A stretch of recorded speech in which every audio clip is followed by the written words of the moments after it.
ہم وہی کہیں گے جو ہمارا دین ہم کو بتاتا ہے، عمل کرو تو تمہارا بھلا ہے۔ الحمد للہ رب العالمین والصلاة والسلام علی سید الانبیاء والمرسلین، اما بعد فاعوذ باللہ من الشیطان الرجیم، بسم اللہ الرحمن الرحیم، ان اللہ وملائکتہ یصلون علی النبی یا ایہا الذین آمنوا صلوا علیہ وسلموا تسلیما، اللہم صلی علی سیدنا وشفیعنا وحبیبنا ومولانا محمد وبارک وسلم صلاۃ وسلام علیک یا رسول اللہ صلی اللہ تعالی علیہ وسلم۔ الملک یومئذ للہ یحکم بینہم فالذین آمنوا وعملوا الصالحات فی جنات النعیم۔ اس دن بادشاہی اللہ تعالیٰ ہی کی ہے اور وہ ان میں فیصلہ کر دے گا۔ جو ایمان لائے اور نیک کام کیے وہ نعمت والے باغات میں ہیں۔ والذین کفروا وکذبوا بآیاتنا فاولئک لہم عذاب مہین، اور جنہوں نے کفر کیا اور ہماری آیتوں کو جھٹلایا ان کے لیے ذلت کا عذاب ہے۔ اللہ تبارک و تعالیٰ نے ارشاد فرمایا کہ اس دن بادشاہی اللہ تعالیٰ ہی کے لیے ہے۔ ویسے حقیقی بادشاہ اللہ تبارک و تعالیٰ ہی ہے، لیکن آج دنیا میں کچھ لوگ نام کے بادشاہ بھی ہیں، اور آج بادشاہ اپنی شاہی اور اپنی بادشاہت کا دم بھرتے ہیں، لیکن جب قیامت کا دن آئے گا تو ان کی بھی کمر ٹوٹ جائے گی اور ان کا جو تاج بادشاہی ہے وہ بھی ملیا میٹ ہو جائے گا، اور تمام ان کے دعوے خاک میں مل جائیں گے، اور ان کی جو خیالی بادشاہی ہے وہ بھی جو ہے وہ بالکل ایسے ہی دریا برد ہو کر کے رہ جائے گی۔ اس لیے کہ اس دن لمن الملک اليوم، اللہ تعالیٰ کا جو یہ اعلان ہوگا لمن الملک اليوم، آج کس کی بادشاہی ہے، بس اس ایک فرمان کے بعد میں ساری بادشاہی جو ہے وہ ختم ہو جائے گی۔ تو اللہ تبارک و تعالیٰ نے ارشاد فرمایا کہ اس دن بادشاہی جو ہے وہ اللہ تعالیٰ ہی کے لیے ہے۔ اس دن سے مراد ہے قیامت کا دن۔ دنیا کے اندر بھی بادشاہ اللہ ہی ہے، لیکن کچھ دنوں کے لیے کچھ لوگوں کو مالک بنا دیا گیا ہے، لیکن جب قیامت کا دن آئے گا تو یہ جو نام کے مالک ہیں، یہ نام کی ملکیت کا بھی خاتمہ ہو جائے گا۔ ابن عطا نے فرمایا کہ ہر وقت اور ہر حال میں مالک اللہ تعالیٰ ہی ہے، لیکن عوام اس سے غافل ہیں۔ ہاں، قیامت میں اللہ تعالیٰ کی قہاریت اور جباریت کا غلبہ ہوگا۔ اس وقت کھل کر کے سامنے آ جائے گا کہ اللہ تعالیٰ کے سوا کسی کی کوئی ملکیت نہیں ہے، اور نہ ہی کسی منکر کو اس دن انکار کی گنجائش ہوگی۔ آج اگر کوئی اپنے آپ کو بادشاہ کہے اور آپ اس کی بادشاہی کا انکار کریں تو وہ آپ سے جھگڑا کر بیٹھے گا، لیکن قیامت کے دن اگر اس سے کہا جائے گا کہ تیری بادشاہی ختم ہو گئی تو وہ بھی مانے گا کہ ہاں میرا آج کچھ بھی نہیں ہے، سب ختم ہو چکا ہے۔ اور اس کے بعد میں یہ سوال پیدا ہوا کہ اس دن اللہ تعالیٰ بندوں کے ساتھ کیا کرے گا؟ تو اللہ تعالیٰ نے اس کا جواب دیا یحکم بینہم، یعنی اس دن اللہ تعالیٰ ان کے درمیان فیصلہ کرے گا، ایمان والوں کے درمیان فیصلہ کر کے انہیں جنت جیسا بدلہ دے گا، اور کافروں کے درمیان فیصلہ کر کے انہیں جہنم جیسی سخت سزا عطا کرے گا۔ تو اب یہ اللہ تعالیٰ جو فیصلہ فرمائے گا، تو ذہن میں یہ سوال پیدا ہوا اللہ تعالیٰ کیسے فیصلہ فرمائے گا؟ تو اللہ تعالیٰ نے خود ہی بتا دیا فالذین آمنوا، یعنی جو لوگ ایمان لائے اور قرآن کے متعلق انہوں نے کوئی جھگڑا نہیں کیا، وعملوا الصالحات، اور اچھے کام کیے، تو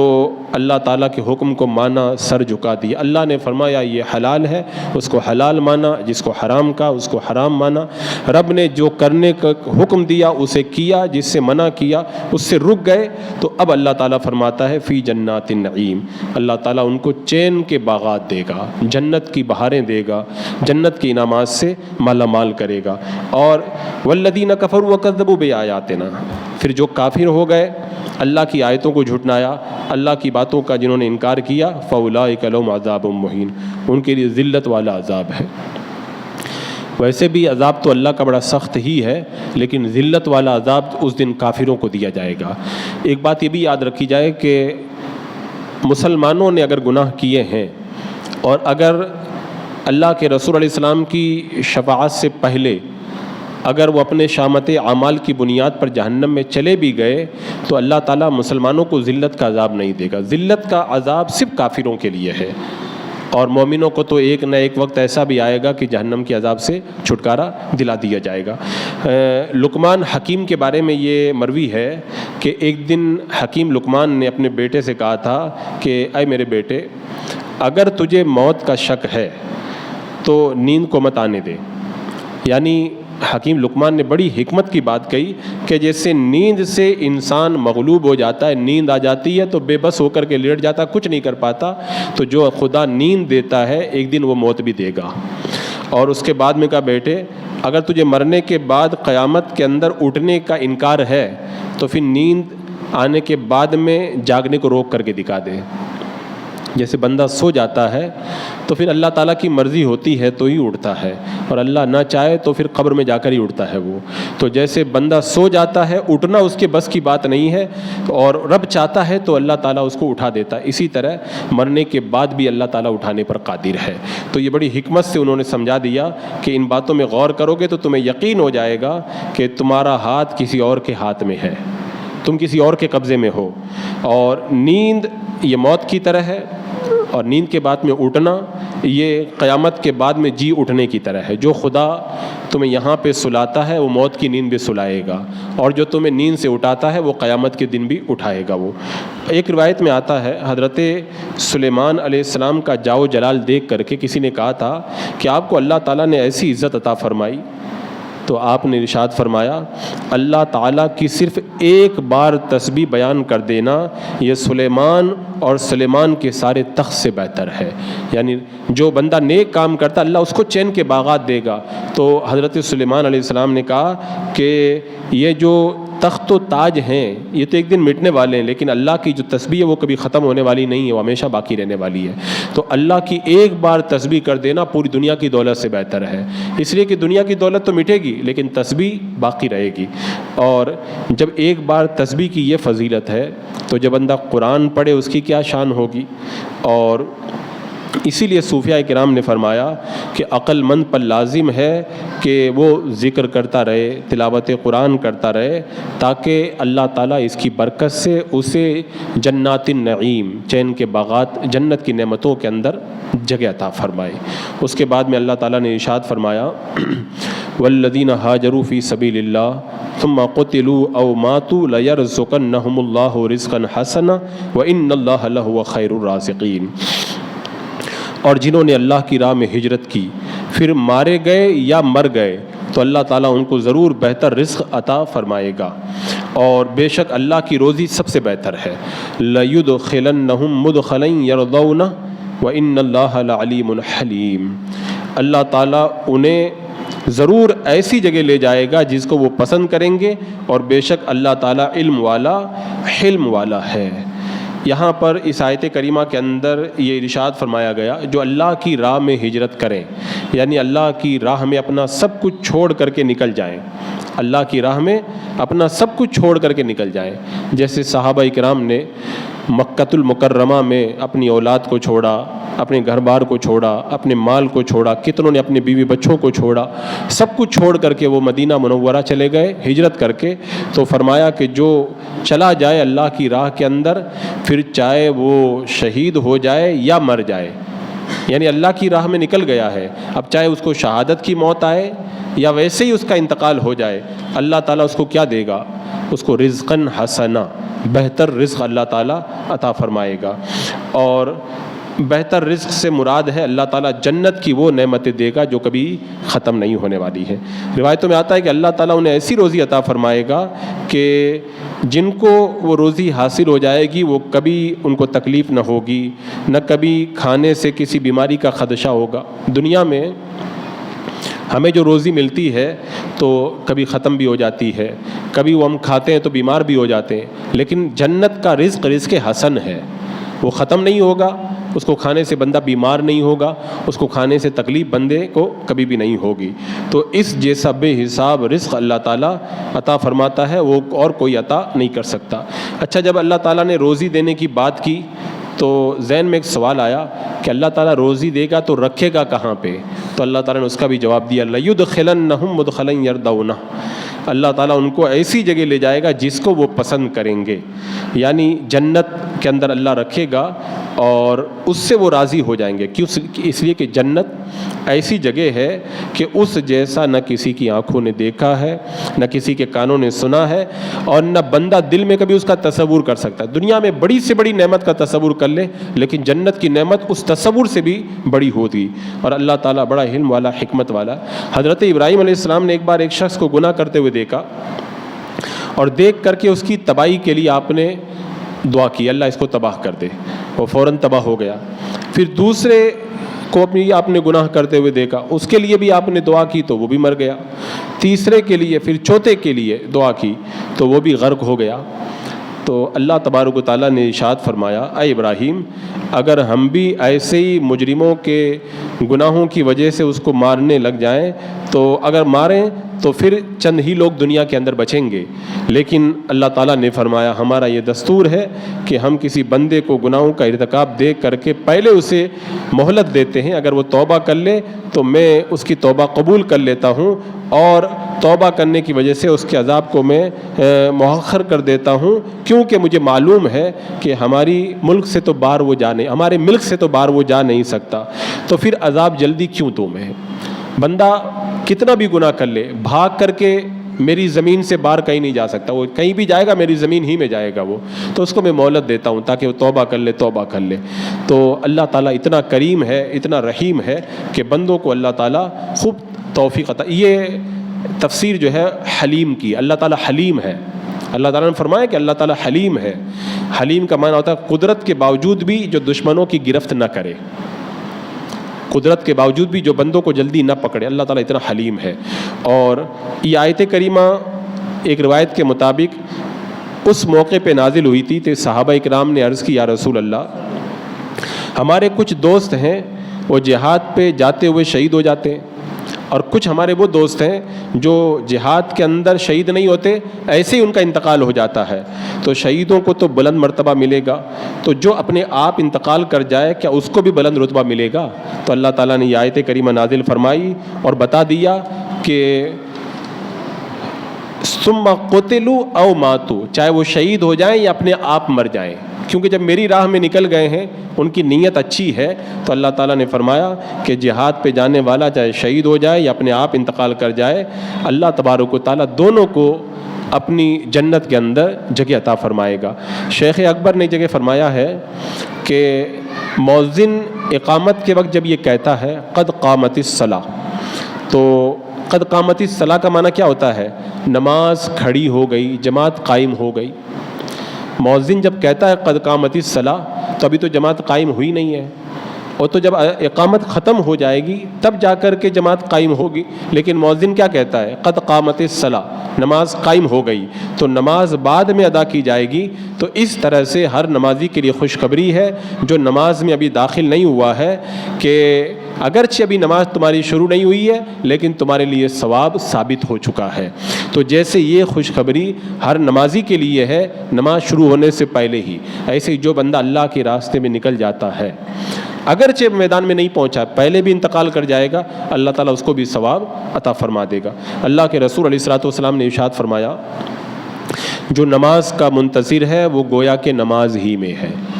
آپ آ گئے مسجد میں نماز پڑھنے کے لیے، ابھی آپ نے نماز نہیں پڑھی لیکن آ کر کے بیٹھ گئے، تب بھی آپ کو نماز کا اللہ تعالیٰ ثواب عطا فرماتا ہے۔ اور دو آدمی تھے، وہ ایک ساتھ میں انتقال کر گئے، تو ایک کا انتقال ہوا تھا، وہ جو منجنیق ہوتی ہے نا،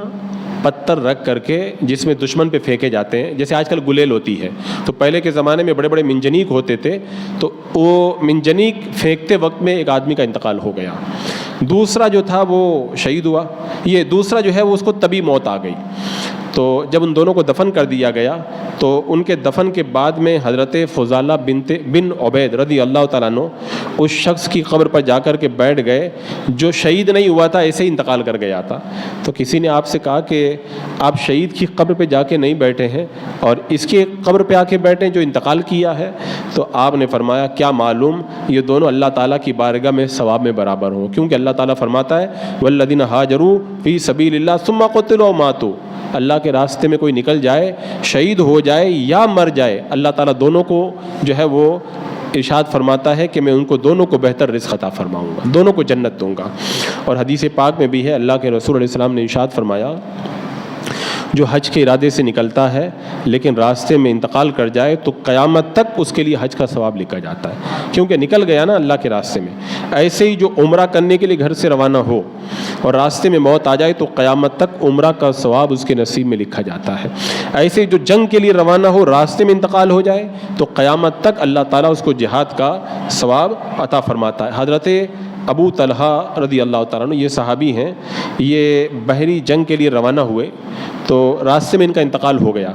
تو آپ کے ساتھیوں نے کوئی قبر کی جگہ جو ہے وہ تلاش کرنے کی کوشش کی، کیونکہ دریا تھا تو راستے کے اندر ان کو کوئی جگہ نہ ملی۔ 7 دن تک جو ہے وہ ایسے ہی رہی، اور 7 دن کے بعد میں جب کنارے پر پہنچے تب جا کر کے حضرت ابو طلحہ کو دفن کیا گیا، اور آپ کا جسم ویسے ہی سلامت تھا۔ تو اس سے پتہ چلا کہ جو آدمی جہاد میں پہنچا نہیں ہے، راستے میں بھی انتقال کر جائے تو بھی اللہ تعالیٰ اس کو مقام عطا فرماتا ہے، اسی لیے ان کا جسم راستے کے اندر تبدیل نہیں ہوا، شہیدوں کے جسم کی طرح صحیح سلامت رہا۔ لیکن ایک بات یاد رکھی جائے، جو بندہ جہاد میں چلا گیا پھر شہید ہوا اور جو راستے ہی میں ہے، دونوں کو اللہ تعالیٰ جنت تو دے گا، لیکن جنگ میں پہنچ کر جو شہید ہوا اس کا مقام زیادہ بلند ہے، اس کا مقام اور رتبہ بلند ہے، کیونکہ اللہ کے رسول علیہ السلام سے جب پوچھا گیا بہترین جہاد کون سا ہے، آپ نے فرمایا جس کا گھوڑا رائے حق میں مارا جائے اور اس کا اپنا خون بھی اللہ کی راہ میں بہہ جائے۔ اور ایک حدیث پاک میں ہے قیامت کے دن جب شہید آئے گا اس کا خون بہتا ہوا ہوگا لیکن اس کی خوشبو عطر جیسی ہوگی، اور یہ مرتبہ عام مرنے والے کو نہیں دیا جاتا ہے، یہ مرتبہ اسی شخص کو اللہ تعالیٰ نصیب فرماتا ہے جو اللہ کی راہ کے اندر شہید کر دیا جاتا ہے۔ اور ایک حدیث پاک میں ہے اللہ کے رسول علیہ السلام نے ارشاد فرمایا شہید کے سوا کوئی بھی جنتی یہ تمنا نہیں کرے گا کہ اسے دنیا میں لوٹا دیا جائے۔ جنت مل گئی تو کون دنیا میں آئے گا، جنت کی بہاریں چھوڑ کے کون دنیا میں آنا پسند کرے گا، لیکن میرے آقا فرماتے ہیں شہید یہ چاہے گا اس کو دنیا کی طرف لوٹا دیا جائے، یہاں تک کہ وہ چاہے گا اس کو 10 بار اللہ کی راہ میں شہید کیا جائے، کیونکہ وہ دیکھے گا کہ اللہ تعالیٰ اس کو کتنی عزت دے رہا ہے۔ تو شہید بار بار تمنا کرے گا کاش مجھے دنیا میں بھیجا جائے اور بار بار میں اللہ کی راہ کے اندر جام شہادت نوش کروں۔ حضرت جابر بن عبداللہ رضی اللہ تعالیٰ عنہ فرماتے ہیں جب حضرت عبداللہ بن عمر جنگ احد کے دن شہید ہو گئے تو اللہ کے رسول علیہ السلام نے فرمایا اے جابر کیا میں تم کو یہ نہ بتاؤں کہ تمہارے پروردگار نے تمہارے والد کے ساتھ کیا کیا؟ تمہارے باپ کا انتقال ہوا، تمہارے باپ شہید ہوئے، تم کو پتہ ہے اللہ نے کیا انعام دیا؟ میں نے عرض کی یا رسول اللہ بتائیے، تو آپ نے فرمایا ہر ایک سے اللہ تعالیٰ نے پردے میں کلام کیا، ہر ایک سے اللہ نے پردے میں کلام کیا، لیکن تمہارے والد سے اللہ تعالیٰ نے بغیر پردے کے کلام فرمایا ہے۔ یہ اللہ تعالیٰ نے تمہارے والد کو رتبہ عطا فرمایا، اور فرمایا اللہ تعالیٰ نے تمہارے والد سے اے میرے بندے مجھ سے تو مانگ، کیا مانگتا ہے میں تجھ کو دوں گا۔ انہوں نے کہا اے اللہ مجھے دوبارہ زندہ کر دے، میں دوسری بار تیری راہ میں قتل کر دیا جاؤں، شہید کر دیا جاؤں۔ فرمایا اللہ تعالیٰ نے میرے علم میں پہلے سے یہ ہے کہ وہ دنیا کی طرف نہیں لوٹائے جائیں گے۔ انہوں نے کہا اے میرے رب تو ان کو میری خبر کر دے، تو اللہ تعالیٰ نے یہ آیت کریمہ نازل فرمائی وَلَا تَحْسَبَنَّ الَّذِينَ قُتِلُوا فِي سَبِيلِ اللَّهِ، جو اللہ کی راہ میں شہید کر دیے جائیں ان کو مردہ نہ گمان کرو، اللہ نے اس کو ایسی زندگی عطا فرمائی کہ اللہ ان سے بغیر پردے کے کلام فرماتا ہے۔ تو یہ مقام و رتبہ اللہ تعالیٰ شہداء کو عطا فرمایا کرتا ہے۔ بسم اللہ اللهم صل على سيدنا ومولانا محمد وبارك وسلم صلاة وسلام عليك يا رسول اللہ یا اللہ یا رحمان یا رحیم العالمین۔ اپنے محبوبین کے صدقے میں اعمال صالحہ کی توفیق عطا فرما۔ اے اللہ تیری راہ کے اندر مولا ہمیں کوشش کرنے کی توفیق عطا فرما، ہر گناہ ہر برائی سے محفوظ و معمون فرما۔ ربنا تقبل منا انك انت السميع العليم وتب علينا انك انت التواب الرحيم۔ ان الله وملائكته يصلون على النبي يا أيها الذين آمنوا صلوا عليه وسلموا تسليما اللهم صل على سيدنا وشفينا وحبيبنا ومولانا محمد وبارك وسلم صلاة وسلام عليك يا رسول الله سبحان ربك رب العزة عما يصفون والسلام على المرسلين والحمد لله.